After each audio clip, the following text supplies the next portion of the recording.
শেখ হাসিনার ভাষণের প্রতিবাদে ধানমন্ডি ৩২-এ ভাঙচুর, আগুন, গুড়িয়ে দেওয়া হয়েছে শেখ মুজিবের বাড়ি।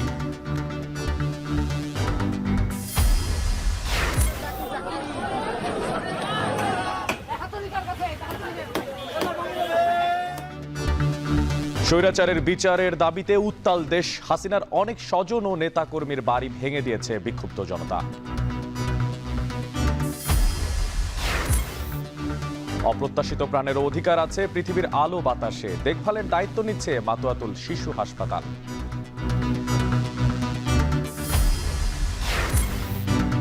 এবং রোজার আগে খাতুনগঞ্জে অপ্রত্যাশিতভাবে কমেছে ছোলা, চিনি, খেজুরের দাম। শুল্ক কমানো সহ সরকারের নানা পদক্ষেপের প্রভাব বাজারে।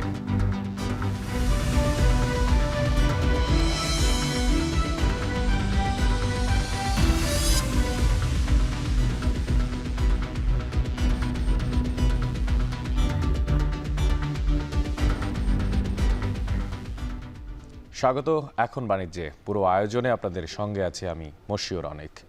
দর্শক, রাতে শুরু হয়ে এখনো চলছে ধানমন্ডি ৩২-এ শেখ মুজিবের বাড়ি ভাঙা। আন্দোলনকারীরা সহ উৎসুক জনতা ভিড় করছেন বাড়ির সামনে। সেখানকার সবশেষ পরিস্থিতি জানাতে ঘটনাস্থল থেকে যুক্ত হচ্ছেন সহকর্মী রকিবুল রাহাত। রাহাত, আপনার কাছে জানতে চাই যে এখনো বিক্ষুব্ধ জনতা বাড়ি ভাঙার সঙ্গে জড়িত আছেন কিনা, আর পাশাপাশি এটা জানাবেন যে সেখানকার বর্তমান অবস্থা আপনি কি দেখতে পাচ্ছেন?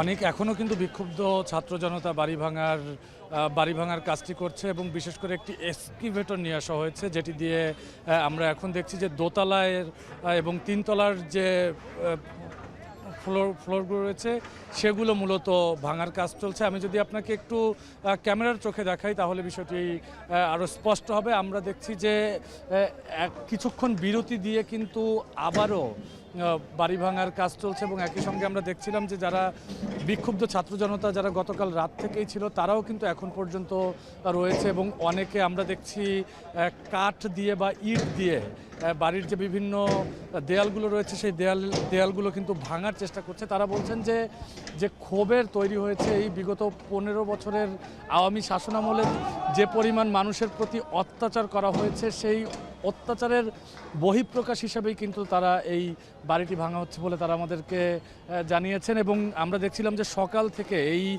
একটি এক্সকেভেটর দিয়ে কাজ করা হচ্ছিল এবং সেটি কিন্তু কিছুটা বিরতি নিয়েছিল, প্রায় ঘণ্টাখানিকের একটি বিরতি ছিল।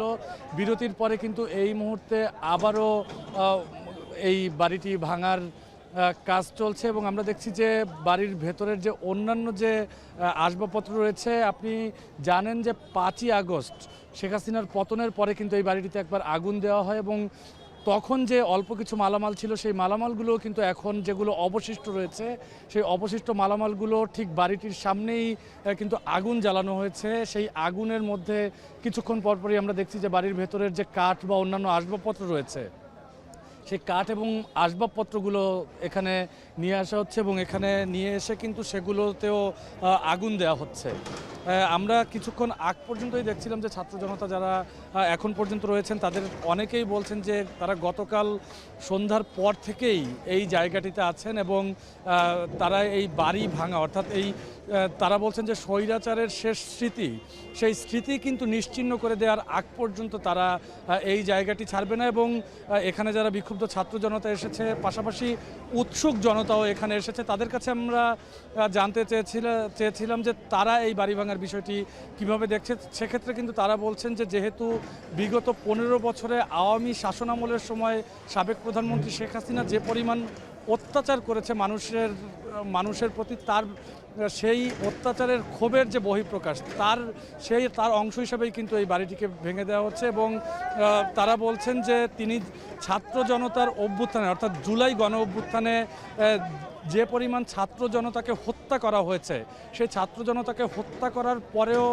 তিনি গতকাল আওয়ামী লীগের ফেসবুক পেজ থেকে যে লাইভে এসেছে সেই লাইভে এসে তিনি কোনো রকমের ক্ষমা চাননি।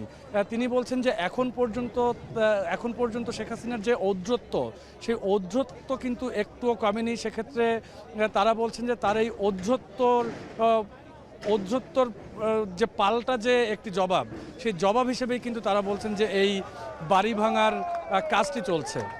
এবং একই সঙ্গে যারা এখানে অংশ নিচ্ছে বাড়ি ভাঙার কাজে তারাও কিন্তু বলছেন যে এই ৩২ নম্বরের বাড়িটিকে ভেঙে এখানে অনেকে বলছেন পাবলিক টয়লেট নির্মাণ করার কথা, অনেকে কিন্তু আবার বলছেন যে এখানে একটি মসজিদ নির্মাণ করা হবে।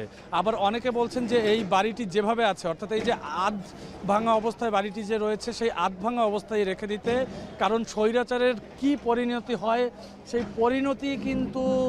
পরিণতি সাধারণ মানুষ যেন দেখতে পারে তার ব্যবস্থা করার কথাও কিন্তু অনেকে বলছেন। এবং আমরা এখানে আসার পর থেকেই দেখছিলাম যে উৎসুক জনতাও অনেকেই আসছেন, তারা এসে এই রাস্তাটির সামনে ভিড় করছেন এবং ভিড় করে তারা মূলত এই বাড়ি ভাঙার কাজটি দেখছেন। এবং একই সঙ্গে অনেকেই কিন্তু ক্ষোভ প্রকাশ করছেন, অনেকেই বলছেন যে বিগত ১৫ বছরে শেখ হাসিনা যে স্বৈরতন্ত্র কায়েম করেছিল, একনায়কতন্ত্র কায়েম করেছিল, তার প্রতিদান তার বাবাকে দিতে হলো, এবং যেটি কিন্তু তার প্রায়শ্চিত্ত বলেও কিন্তু এখানে যারা উৎসুক জনতা রয়েছেন এবং যারা বিক্ষুব্ধ জনতা রয়েছেন তারা আমাদেরকে জানাচ্ছেন।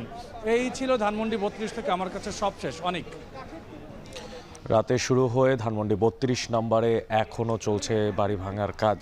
সেদিক থেকে সরাসরি যুক্ত ছিলেন সহকর্মী রকিবুল রাহাত। ৬ মাস পর আবারও ছাত্র জনতার বিক্ষোভে উত্তাল রাজধানী ঢাকা।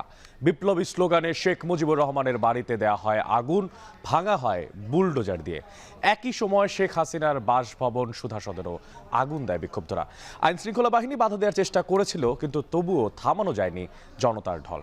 নিষিদ্ধ ঘোষিত সংগঠন ছাত্রলীগের নেতাকর্মীদের উদ্দেশ্যে ক্ষমতাচ্যুত প্রধানমন্ত্রী শেখ হাসিনার ভারত থেকে ভার্চুয়াল বক্তব্যের প্রতিবাদেই ছাত্র জনতার এমন ঢল নামে ধানমন্ডি ৩২ নম্বরে।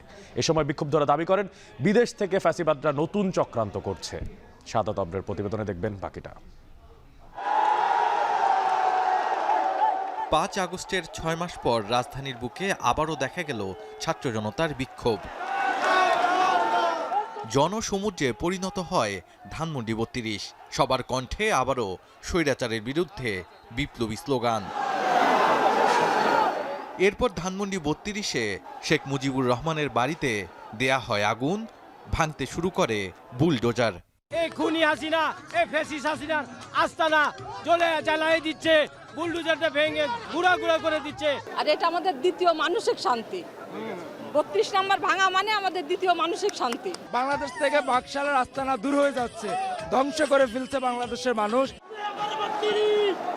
অন্যদিকে বিক্ষুব্ধ জনতার একাংশ তখন ধানমন্ডির ৫ নম্বর সড়কের শেখ হাসিনার বাসভবন সুধা সদনে আগুন দেয়। নিষিদ্ধ ঘোষিত সংগঠন ছাত্রলীগের নেতাকর্মীদের সঙ্গে সামাজিক যোগাযোগ মাধ্যমে ক্ষমতাচ্যুত প্রধানমন্ত্রী শেখ হাসিনা ভারত থেকে ভার্চুয়াল অধিবেশনে যোগদানের ঘোষণা দেন। এর প্রতিবাদে বুধবার রাত ৯টায় লং মার্চ টু ধানমন্ডি ৩২ কর্মসূচির ঘোষণা দেয় জুলাই রেভলিউশনারি অ্যালায়েন্স। হত্যাকাণ্ড চালাইছে সেই ধরনের কোনো কিছু করতে চায় তাদেরকে এই বাড়ির মতোই ভেঙে চুরে গুড়া করে দেওয়া হবে। জয় আবার বলে বাংলাদেশের নির্বাচনের কথা বলে, তোরা নির্বাচনের কথা বলস কেমনে? তোদের যে কিছু বলে দলই তো নিষিদ্ধ করে দেওয়া হবে। বাংলাদেশের মানুষকে উত্তেজিত করার চেষ্টা করতেছে, দেশের পরিস্থিতি অস্থিতিশীল করার চেষ্টা করতেছে। এই ক্ষোভের বহিঃপ্রকাশ তারা পেলে তো জনতা ছিঁড়ে ফেলতো। বাধা দেওয়ার চেষ্টা করে আইন শৃঙ্খলা বাহিনী, কিন্তু ছাত্র জনতার এই জনস্রোত যেন বাধা মানবার নয়। এ সময় বিক্ষুব্ধ জনতা জানায়, ছাত্র হত্যার সঙ্গে জড়িত ফ্যাসিবাদীদের কোনো চিহ্ন বাংলাদেশের মাটিতে স্থান পাবে না। শেখ হাসিনার শাস্তির দাবিও জানান কেউ। খুনি হাসিনাকে ফাঁসি দাও, তার লগে ছাত্রলীগ যুবলীগকে ফাঁসি দাও। কোনো নেতা কর্মীর সামান্যতম অনুশোচনা নাই। আমার কাছে মনে হয় এইটা ভাঙার মধ্য দিয়ে ফ্যাসিবাদ হওয়ার গোডাউনটা বন্ধ করে দেওয়া হলো। এ যেন জুলাই বিপ্লবের প্রতিচ্ছবি, তারুণ্যের ঐক্যের আরেকটি রাত দেখল বাংলাদেশ। এই পুরো জায়গাটি একটা সময় ছিল জাদুঘর, স্মৃতির মিনার, কিন্তু এখন সেটি যেন একদম বিপরীত, যার মূল কারণই স্বৈরাচারী মনোভাব। আর যারা ছাত্র জনতা এখানে এসেছেন তারা বলছেন, আগামীতে কেউ যেন কখনো স্বৈরাচারী হয়ে উঠতে না পারে, তারই নিদর্শন হয়ে থাকুক এই পুরো জায়গাটি। শাহাদাত অফরো, এখন, ঢাকা। এদিকে বরিশালে আওয়ামী লীগের নেতা আমির হোসেন আমু, শেখ হাসিনার ফুফাতো ভাই আবুল হাসনাত আবদুল্লাহ এবং সিটি সাবেক মেয়র সাদেক আবদুল্লাহর বাসভবন ভেঙে দিয়েছে বিক্ষুব্ধ ছাত্ররা। এছাড়া ভোলায় আওয়ামী লীগ নেতা তোফায়েল আহমেদের বাড়িতে ভাঙচুরের পর এখনও আগুন জ্বলছে আসবাবপত্রে। আর অন্যদিকে খুলনার শেরে বাংলা রোডে শেখ হাসিনার চাচাতো ভাইয়ের বাড়ি ভাঙচুর করেছে বিক্ষুব্ধরা। এ বিষয়ে বিস্তারিত জানাতে বরিশাল থেকে যুক্ত হচ্ছেন সহকর্মী ফেরদৌস সোহাগ, ভোলা থেকে আছেন ইমতিয়াজুর রহমান ও খুলনা থেকে আছেন সহকর্মী রামিম চৌধুরী। তবে শুরুতেই সোহাগ, আপনার কাছে জানতে চাই, এই যে বিক্ষুব্ধ জনতারা বাড়িগুলো ভেঙে দিয়েছে, তাদের প্রতিক্রিয়া কি, কেন তারা ভেঙেছে, কি জানাচ্ছেন তারা?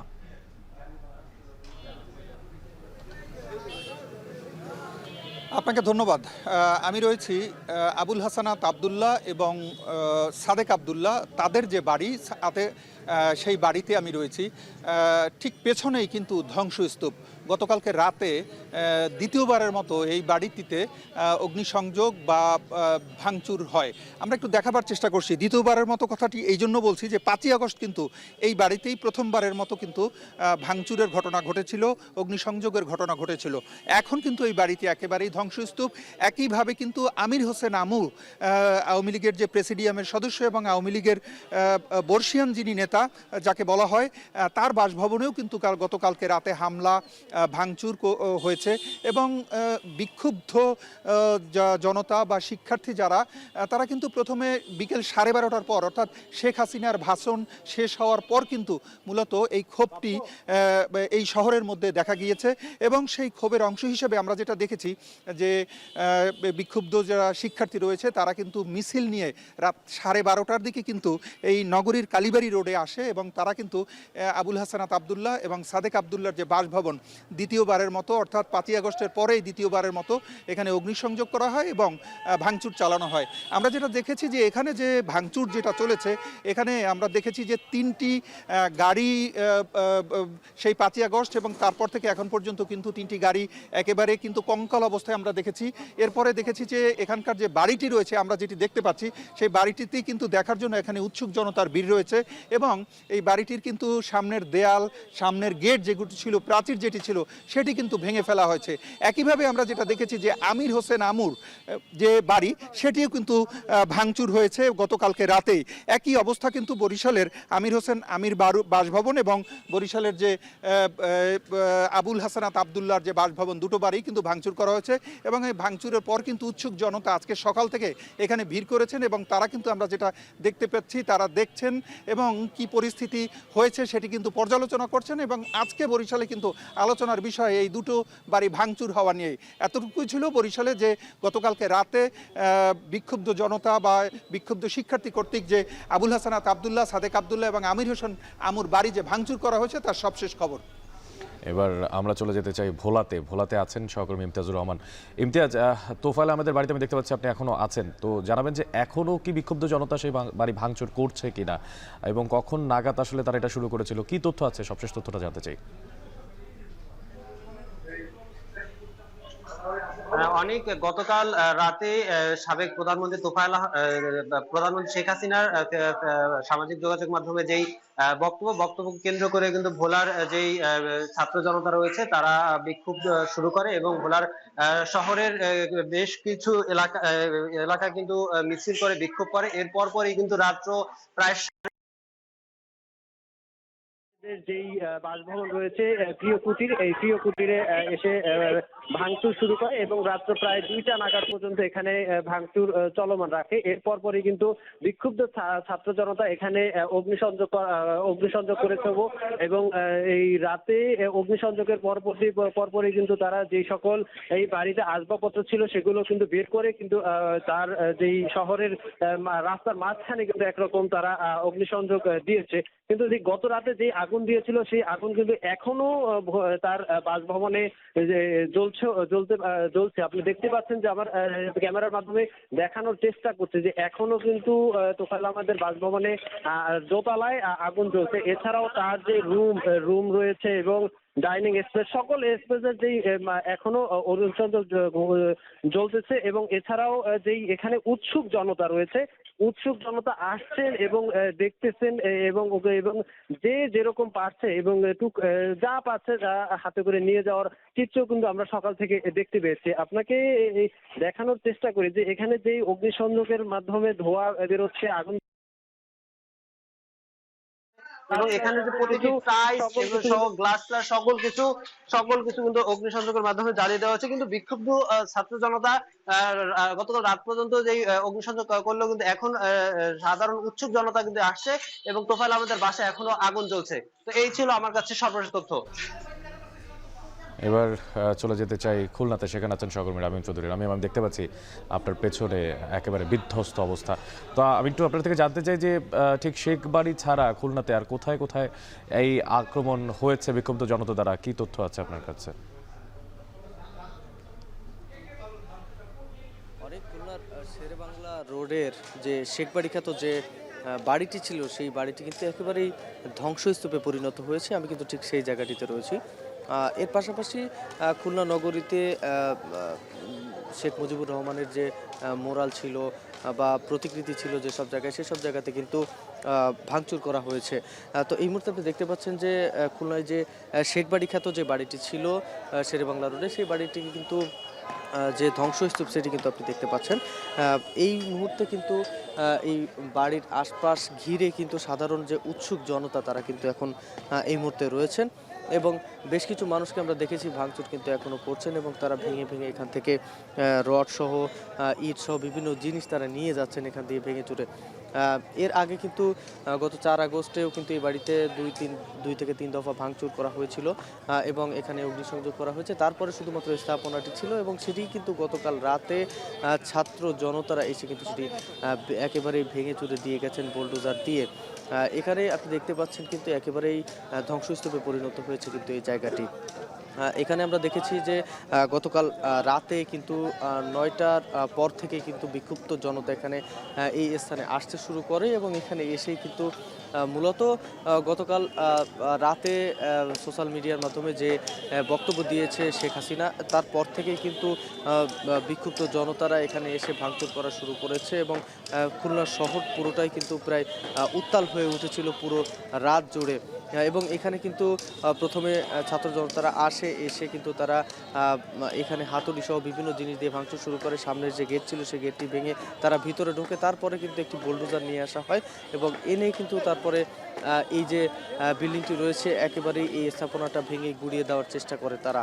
এর পাশাপাশি খুলনা বিশ্ববিদ্যালয় একটি এই যে এখানে শেখ মুজিবুর রহমানের যে মোরাল, সেই মোরালটি কিন্তু ছিল, সেটি কিন্তু ভেঙে ফেলার চেষ্টা করা হয়েছে বুলডোজার দিয়ে। এর পাশাপাশি অন্যান্য জায়গা, যেসব জায়গাতে শেখ মুজিবুর রহমান সহ শেখ হাসিনা পরিবারের সদস্যদের যে স্থাপনা বা যে প্রতিকৃতি রয়েছে, সেই জায়গাগুলো কিন্তু ভেঙে ফেলার চেষ্টা করা হয়েছে। সাধারণ মানুষ বা এই যে বিক্ষুব্ধ ছাত্র জনতা, তাদের একটাই দাবি যে স্বৈরাচার শেখ হাসিনার কোনো স্থাপনা, তার পরিবারের সদস্যদের কোনো স্থাপনা রাখা যাবে না। এখানে কিন্তু শেখ হাসিনার চাচা আবু নাসেরের 5 সন্তান, তারা কিন্তু শেখ হেলাল, শেখ জুয়েল সহ 5 সন্তান যারা ছিল, 5টি ছেলে, তারা কিন্তু এখানে থাকতো। তো সে কারণে সবাই বলছে যে খুলনা থেকে একেবারে স্বৈরাচারের যে ইতিহাস রয়েছে সেগুলো মুছে ফেলা হবে। তো এই ছিল আমার কাছে খুলনা থেকে সবশেষ খবর। অনেক ক্ষমতাচ্যুত প্রধানমন্ত্রী শেখ হাসিনার ভার্চুয়াল বক্তব্যের জেরে খুলনা, বরিশাল, ভোলা সব জায়গায় চলছে ভাঙচুর। সে বিষয়ে সবশেষ জানাচ্ছিলেন সহকর্মীরা। এদিকে ভারতে পালিয়ে যাওয়া শেখ হাসিনার ভাষণের প্রতিবাদে দেশ জুড়েই বিক্ষোভ করছে বিক্ষুব্ধ ছাত্র জনতা। ভেঙে দেওয়া হয়েছে শেখ হাসিনার অনেক স্বজন ও নেতাকর্মীর বাড়ি। এছাড়া শেখ মুজিব ও শেখ হাসিনার মুরাল ভাঙচুর ও গ্রাফিতি মুছে দেয় আন্দোলনকারীরা। পাশাপাশি গুম, খুন, দুর্নীতি সহ রাষ্ট্রবিরোধী কর্মকাণ্ড এবং জুলাই গণহত্যার সঙ্গে জড়িতদের বিচারের দাবি জানান আন্দোলনকারীরা। সহকর্মীদের পাঠানো তথ্য ও চিত্রে দেখবেন বিস্তারিত। শেখ হাসিনা পালিয়ে যাবার পর প্রথমবার সামাজিক যোগাযোগ মাধ্যমে ভাষণ দেয়ায় উত্তাল সারা দেশ। ফ্যাসিবাদীর চিহ্ন মুছে দেওয়ার ঘোষণা দিয়ে সবর বিক্ষুব্ধ শিক্ষার্থীরা। এর মধ্য দিয়ে আবারও যেন জাগ্রত জুলাই আগস্ট আন্দোলনের চেতনা। খুলনার শেরেবাংলা রোডে শেখ হাসিনার চাচাতো ভাইয়ের বাড়ি ভাঙচুর করেছে বিক্ষুব্ধরা। বুলডোজার দিয়ে একে একে ভেঙে ফেলা হয় প্রধান গেটের সীমানা প্রাচীর এবং ভবনের প্রথম অংশের বেশ কয়েকটি কক্ষ। আন্দোলনকারীদের অভিযোগ, বাড়িটি ছিল অনিয়ম ও দুর্নীতির কেন্দ্র। বরিশালের কালীবাড়ি রোডের সাবেক চিফ হুইপ আবুল হাসনাত আবদুল্লাহ ও সাবেক মেয়র সাদিক আবদুল্লাহর বাড়িতে আগুন দেয় বিক্ষুব্ধরা। পরে বুলডোজার দিয়ে ভবন গুঁড়িয়ে দেয়া হয়। একইভাবে সাবেক মন্ত্রী আমির হোসেন আমুর বাসভবনও ভাঙচুর চালানো হয়েছে। আন্দোলনকারীরা বলছেন, ফ্যাসিবাদের কোনো স্থাপনা বাংলার মাটিতে রাখা হবে না। ভোলায় আওয়ামী লীগ নেতা তোফায়েল আহমেদের বাড়িতে আগুন ও ভাঙচুর চালিয়েছে বিক্ষুব্ধ ছাত্র জনতা। বুধবার মধ্যরাতে ভোলা শহর থেকে ফ্যাসিবাদ বিরোধী স্লোগান দিয়ে একটি মিছিল নিয়ে ছাত্র জনতা তোফায়েল আহমেদের বাড়ির সামনে আসে। স্বৈরাচারী আস্তানা স্লোগান দিয়ে এ হামলা চালায় তারা। রাত 11:30 থেকে 2টা পর্যন্ত চলে ভাঙচুর ও অগ্নিসংযোগ। রাজশাহী বিশ্ববিদ্যালয়ে শেখ মুজিব, শেখ হাসিনা ও শেখ ফজিলতুন্নেসা মুজিব হলের নামফলক ও ভিত্তিফলক ভাঙেন বিক্ষুব্ধ শিক্ষার্থীরা। পরে শেখ ফজিলতুন্নেসা মুজিব হলের জায়গায় শেখ ফয়েজুন্নেসা চৌধুরানী হল নামের ব্যানার টাঙানো হয়। এছাড়া মুজিববাদ মুছে দাও স্লোগান দিয়ে চট্টগ্রামে শেখ মুজিবুর রহমানের প্রতিকৃতি ভাঙচুর করেছে শিক্ষার্থীরা। রাত 9:30টায় নগরীর প্রেস ক্লাব ও জামাল খান মোড়ে এই কর্মসূচি পালন করেন তারা। এছাড়া একই সময়ে খুলনা মেডিকেল কলেজে শেখ মুজিবুরের মুরাল ভাঙেন বিক্ষুব্ধ শিক্ষার্থীরা। ছাত্র জনতা আসলে ঘুমিয়ে যায়নি, ছাত্র জনতা জাগ্রত আছে। শেখ হাসিনা যতবার কথা বলার চেষ্টা করবে, ছাত্র জনতা, দেশের সাধারণ জনগণ তার দাঁত ভাঙা জবাব দিবে। ফেব্রুয়ারিতে আওয়ামী লীগ বাংলাদেশকে নস্যাৎ করতে যে পরিকল্পনা প্রকাশ করেছে, আমরা তরুণরা এটাকে রুখে দেওয়ার জন্য যথেষ্ট। সে এখানে পালিয়ে গেছে, কিন্তু তার যারা এখানে আছে তাদেরকে সে লেলিয়ে দিচ্ছে আবার ছাত্র জনতার বিরুদ্ধে। যতক্ষণ পর্যন্ত ওদের নিরাপদে আমরা হলের ভিতরে প্রবেশ করাতে না সক্ষম হচ্ছি, ততক্ষণ পর্যন্ত আমরা তাদের সাথে আছি। বুধবার রাত 8:30টার দিকে সিলেট কোর্ট পয়েন্ট থেকে বিক্ষুব্ধ মিছিল বের করে বৈষম্য বিরোধী ছাত্র আন্দোলনের নেতাকর্মীরা সিলেট সিটি কর্পোরেশনের সামনে সমাবেশ করেন তারা। এ সময় জুলাই গণহত্যার প্রামাণ্যচিত্র প্রদর্শন করা হয়। এ সময় সব গুম, খুন, দুর্নীতিসহ রাষ্ট্রবিরোধী কর্মকাণ্ড এবং জুলাই গণহত্যার সঙ্গে জড়িতদের বিচারের দাবি জানান আন্দোলনকারীরা। আমরা বিক্ষোভ কর্মসূচি নিয়ে ছাত্রলীগ এবং আওয়ামী ফ্যাসিস্টের যে নতুন পায়তারা, সেটাকে রুখে দেওয়ার জন্য আমরা মাঠে আছি। এদিকে রংপুরের বেগম রোকেয়া বিশ্ববিদ্যালয় ও কারমাইকেল কলেজে শেখ মুজিবুর রহমানের মুরাল ও নামফলক ভাঙচুর করেছে বিক্ষুব্ধ জনতা। রাত 10টার দিকে মহানগর বৈষম্যবিরোধী ছাত্র আন্দোলনের শিক্ষার্থীরা কারমাইকেল কলেজের মূল ফটকের সামনে জড়ো হয়। এ সময় মূল ফটকের সামনে স্থাপিত শেখ মুজিবুর রহমানের মুরাল হাতুড়ি দিয়ে ভাঙচুর করে বিভিন্ন স্লোগান দিতে থাকে। গণহত্যার দায়ে অভিযুক্ত আওয়ামী লীগের প্রধান শেখ হাসিনা সহ অভিযুক্তদের বিচার না হওয়া পর্যন্ত রাজপথ ছাড়া হবে না বলে হুঁশিয়ারি দেন আন্দোলনকারীরা। সুরাইয়া আক্তার, এখন। অপ্রত্যাশিত প্রাণ, কারণ নিবিড় ভালোবাসার বলি হয়ে সেই প্রাণের কখনো ঠাঁই হয় ডাস্টবিনে, আবার কখনো ময়লার ভাগাড়ে। যুদ্ধ জয়ের অতি মানবীয় শক্তি কখনো কখনো সুযোগ দেয় পৃথিবীর আলো বাতাসে বেড়ে ওঠার, আর কখনো কখনো প্রাণের এই শরীর নিথর হয়ে পৃথিবীর আলো দেখার কয়েক ঘন্টার আগেই নিভে যায়। তবে পরিচয় গোপনের শর্তে এবার মাতোয়াইল শিশু হাসপাতাল কর্তৃপক্ষ এমন প্রাণের দেখভালের দায়িত্ব নিচ্ছে। রেজাউন বাঁধনের ছবিতে বাকিটা জানাচ্ছেন শারমিন পুতুল।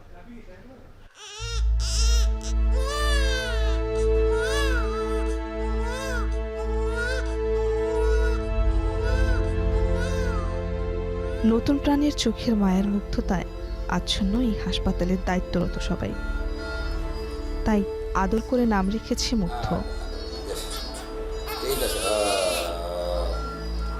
ওর জন্ম আজন্ম পাপ কিনা সেই প্রশ্ন করার মানুষ কই।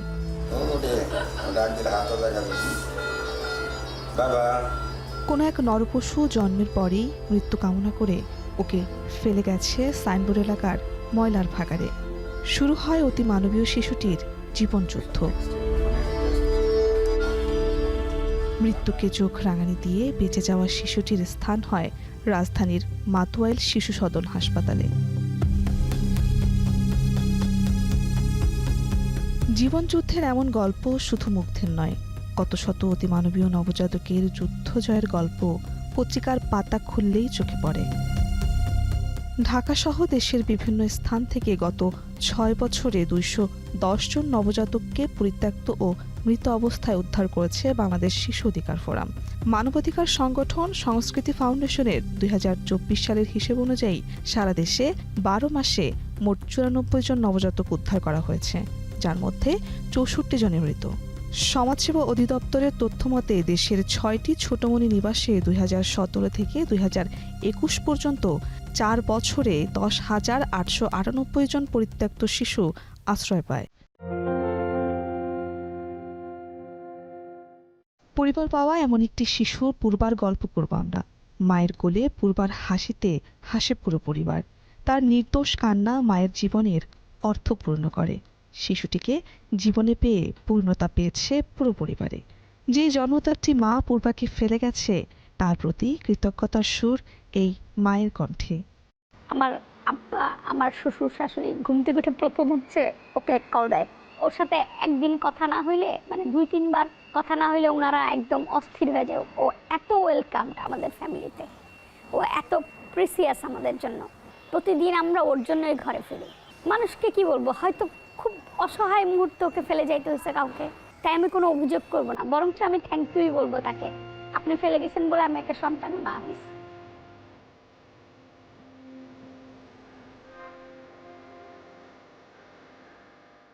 অপ্রত্যাশিত এমন প্রাণীর আশ্রয়ের ভূমিকায় মাতোয়ারের মাতৃসদন হাসপাতাল। 42 জন নবজাতককে উদ্ধারের গল্প শুনব এই হাসপাতালের কর্ণধারের কাছ থেকে। সামাজিক শুধু স্ট্যাটাস বজায় রাখার জন্য রাস্তাঘাটে যদি বাচ্চা ফেলে দিতে হয়, তারা যেন বাচ্চাটাকে ডাস্টবিনে, পুকুরে বা বিভিন্ন জায়গায় ফেলে না দিয়ে তারা যেন সরাসরি আমাকে একটু ফোন দেন।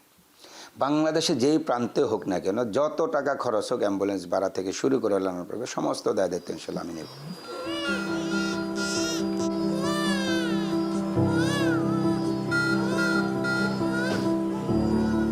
পৃথিবীতে প্রতিটি শিশুরই জন্ম হয় নতুন স্বপ্ন নিয়ে, কিন্তু যখন সেই স্বপ্ন শুরু হয় রাস্তার ধারে একাকিত্ব কান্না নিয়ে, তখনই আমাদের সমাজের মানবিক মূল্যবোধ কতটা সংকটে তাই প্রকাশ পায়। এই শিশুরা শুধু পরিত্যক্তই নয়, মানবিকতারও উদাহরণ বটে। এই শিশুদের নিরাপত্তার দেওয়ার দায়িত্ব শুধু কারোর একার নয়, আপনার, আমার, রাষ্ট্রের, সবার। শারমিন পুতুল, এখন, ঢাকা। প্রতি বছর রমজানের আগে খাতুনগঞ্জে ভোগ্যপণ্যের দাম বাড়ানোর প্রতিযোগিতা চলে। এবছর পাল্টে গেছে সেই চিত্র। দাম বাড়ার বিপরীতে উল্টো কমে গেছে ছোলা, চিনি, খেজুর সহ বেশ কিছু পণ্যের দাম। আমদানি বেশি হওয়ায় দিশেহারা ব্যবসায়ীরা, বিশেষ করে শুল্ক কর কমানো ও ক্ষুদ্র ও মাঝারি আমদানিকারকদের সুযোগ সুবিধা বেশি পাওয়ার কারণেই বাজারের চিত্র পাল্টে গেছে বলে দাবি করছেন ব্যবসায়ীরা। চট্টগ্রাম থেকে শোয়েব রহমানের প্রতিবেদনে দেখবেন বাকিটা। রমজানে দেশে 60,000 টন খেজুরের চাহিদা। চট্টগ্রামের ফলমন্ডির প্রতিটি দোকানেই এখন ভরপুর খেজুর। আছে আজওয়া, মেরজুল, জাহেদি, সাফাউই, মরিয়ম সহ অন্তত 10 জাতের খেজুর। দুবাই, সৌদি আরব, মিশর, আলজেরিয়া সহ বেশ কিছু দেশ থেকে এসেছে এই খেজুর। শুল্ক কমায় চলতি বছর খেজুর আমদানিতে ব্যয় কমেছে 15%। প্রভাব পড়েছে পণ্যের দামেও। সব ধরনের খেজুরের দাম কমেছে। সরকারও যদি আগে 2 বছর 3 বছর আগে দিয়ে যেরকম মানে ওই একদম কাস্টম এই রোজার রমজানের জন্য যদি একদম ডিউটি ফ্রি করে দিত তাহলে বেশি ভালো হতো। রমজানে ছোলার চাহিদা 1 লাখ টন। এবছর গেল 1 মাসেই পণ্যটির আমদানি হয়েছে 93,000 টন। এছাড়াও আগের ছোলাও রয়েছে এবং নতুন আরও পণ্য আসার অপেক্ষায়। সব মিলিয়ে অতিরিক্ত পণ্য নিয়ে অনেকটাই দিশেহারা আমদানিকারকরা। এরই মধ্যে খাতুনগঞ্জে ছোলার দাম কমেছে কেজি প্রতি 5 থেকে 10 টাকা। পণ্য এলে দাম আরও কমে যাওয়ার শঙ্কা তাদের। সব ডালে আপনার প্রচুর আমাদের মজুত আছে এবং স্টক রয়ে গেছে। ওই কারণে আমাদের সেলটা বর্তমানে যে সেল করতেছে কেজি 10 থেকে 5 টাকা পর্যন্ত কেজি লোকসান যাচ্ছে। চিনির বাজারেও সংকট নেই। গত বছরের তুলনায় কমেছে দাম। রমজানে পণ্যটির 3 লাখ টন চাহিদার বিপরীতে গত 1 মাসে আমদানি 1,79,000 টন। এছাড়াও চট্টগ্রাম বন্দরে 1 লাখ টন চিনি খালাসের অপেক্ষায়। না দুবাই থেকে আসতেছে, ইম্পোর্ট হয়েছে, থাইল্যান্ড থেকে আসতেছে, ব্রাজিল থেকেও আসতেছে, আর দেশীয় মাল তো আছেই। তো সংকট এবার কোনো কারণ দেখতেছি না। রমজানে ভোজ্য তেলের 3 লাখ টন চাহিদার বিপরীতে আমদানি হয়েছে 4 লাখ টন। এছাড়াও মোটর ডাল আমদানি হয়েছে 1,08,000 টন। 1 লাখ টন চাহিদার বিপরীতে মসুর ডাল এসেছে 62,000 টন। বিপুল আমদানি হলেও শতভাগ মার্জিন দিয়ে ছোট আমদানিকারকদের ঋণপত্র খুলতে হচ্ছে। এতে বড় গ্রুপের সাথে প্রতিযোগিতায় বিপাকে পড়ছেন তারা। এলসি খোলার ক্ষেত্রে আমাদের কোনো অসুবিধা হচ্ছে না, ব্যাংক সুবিধা দিচ্ছে, কিন্তু মার্জিন 100% নিচ্ছে, এইটা সমস্যা হচ্ছে। আগে পূর্বে ছিল 30%, 40%, ওটা তো এলসি হতো, এখন এটা হচ্ছে না।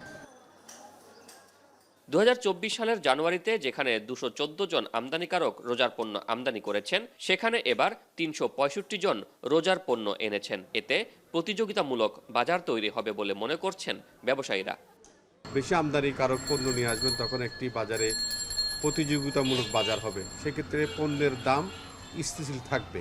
সেক্ষেত্রে বাজারে নিয়ন্ত্রণ করা বড় বড় কোম্পানিদের পক্ষে সম্ভব হয় না, যেটি আমরা বিগত দিনে দাবি ছিল আমাদের, সেটি আমরা এখন দেখতে পাচ্ছি। সেটা অবশ্যই ভোক্তাদের জন্য, ব্যবসায়ীদের জন্য, সবার জন্য আমরা মনে করি এটি একটি পজিটিভ দিক। তবে এখন থেকেই বিপণন এবং বাজারে মজুদ ব্যবস্থা তদারকির দাবি জানিয়েছেন আড়তদার ও পাইকাররা। শোয়েব রহমান, এখন, চট্টগ্রাম।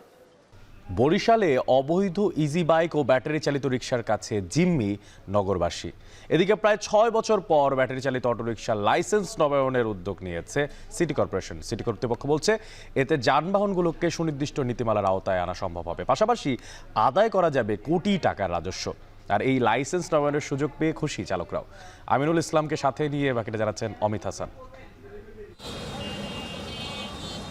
58 বর্গ কিলোমিটার আয়তনের বরিশাল সিটি কর্পোরেশন এলাকায় চলাচল করে প্রায় 20,000 ব্যাটারি চালিত অটোরিকশা। গেল প্রায় 10 বছরে নগরীতে এই বাহনের সংখ্যা বেড়েছে নিয়ন্ত্রণহীনভাবে। দীর্ঘদিন ধরেই বরিশাল মহানগরীর গণপরিবহন ব্যবস্থাপনায় চলছে অনিয়ম। ব্যাটারি চালিত অবৈধ ইজি বাইকের দাপটে প্রতিনিয়ত ঘটছে দুর্ঘটনা। রাস্তায় নামলেই নাকাল হতে হয় নগরবাসীকে।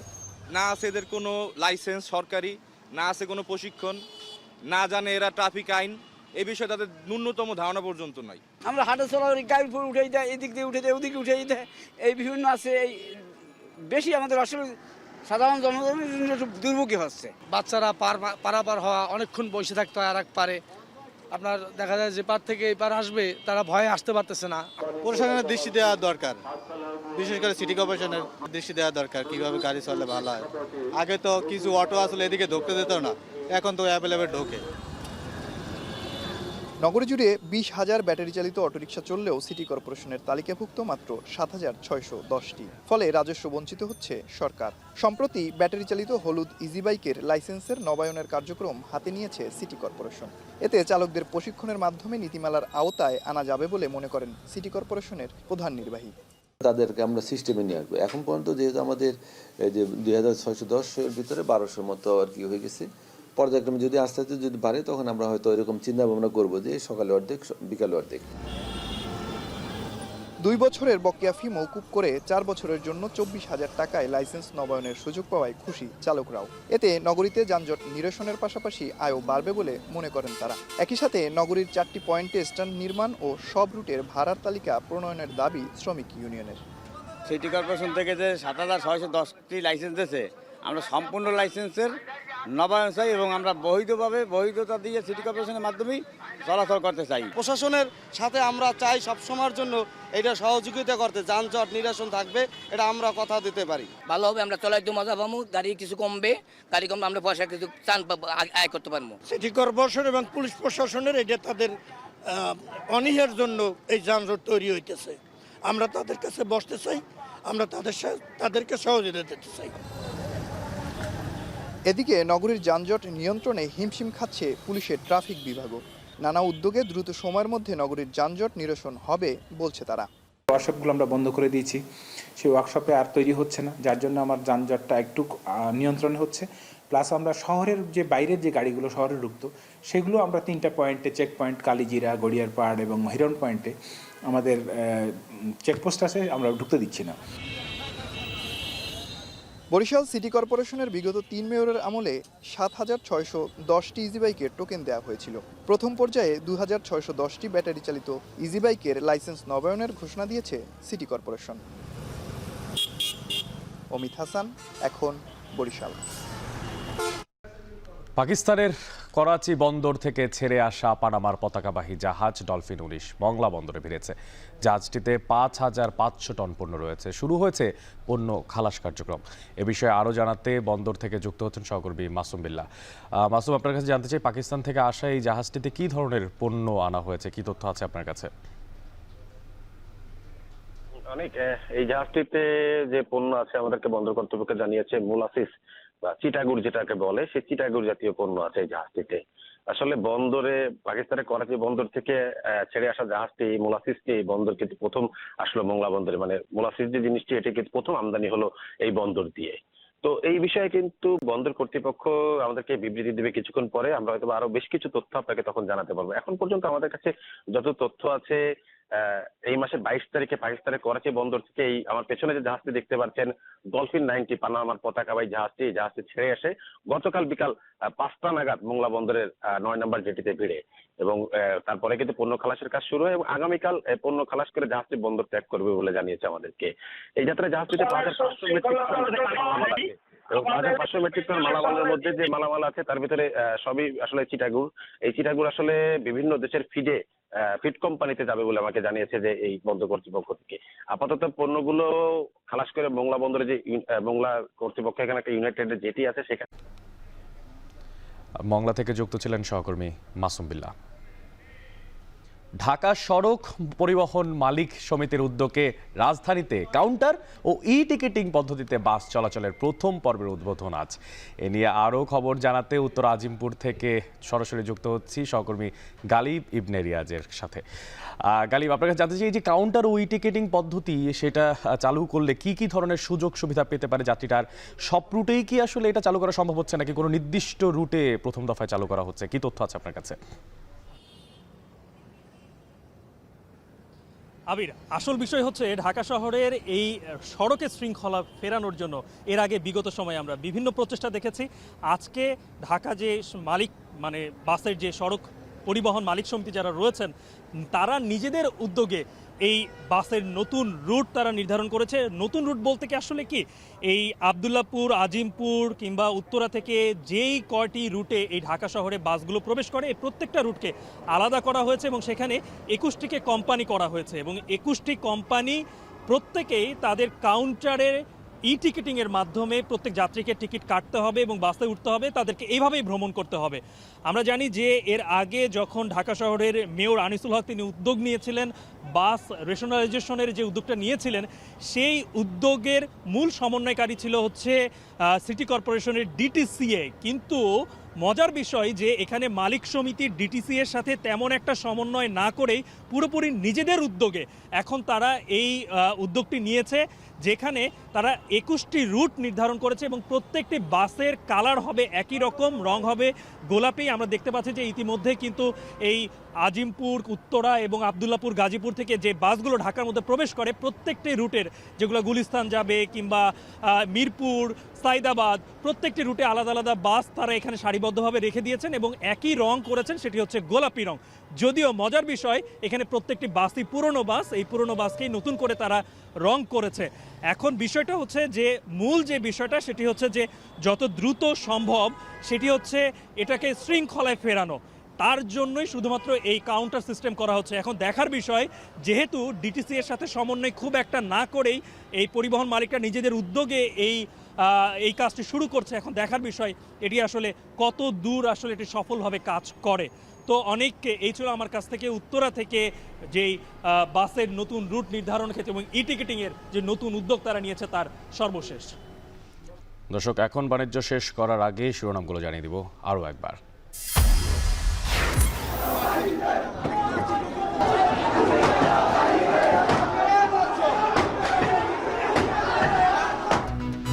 শেখ হাসিনার ভাষণের প্রতিবাদে ধানমন্ডি 32-এ ভাঙচুর, আগুন, ঘুরিয়ে দেওয়া হয়েছে শেখ মুজিবের বাড়ি।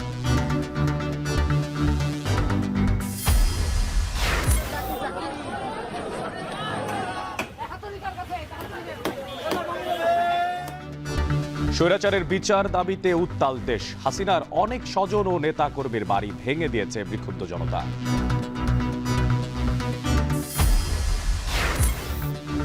অপ্রত্যাশিত প্রাণেরও অধিকার আছে। পৃথিবীর আলো বাতাসে দেখভালের দায়িত্ব নিচ্ছে মাতোয়াইল শিশু হাসপাতাল। এবং রোজার আগে খাতুনগঞ্জে অপ্রত্যাশিতভাবে কমছে ছোলা, চিনি, খেজুরের দাম। শুল্ক কমানো সহ সরকারের নানা পদক্ষেপের প্রভাব বাজারে। দর্শক, এই ছিল এখন বাণিজ্যের আয়োজন। এখন টেলিভিশন ওয়েবসাইটে দেখতে ভিজিট করুন www.এখন.tv। এছাড়া এখন টেলিভিশন ফেসবুকে দেখতে ভিজিট করুন facebook.com/tv.এখন। এছাড়া ইউটিউবে এখন টেলিভিশন দেখতে ভিজিট করুন youtube.com/c/এখন।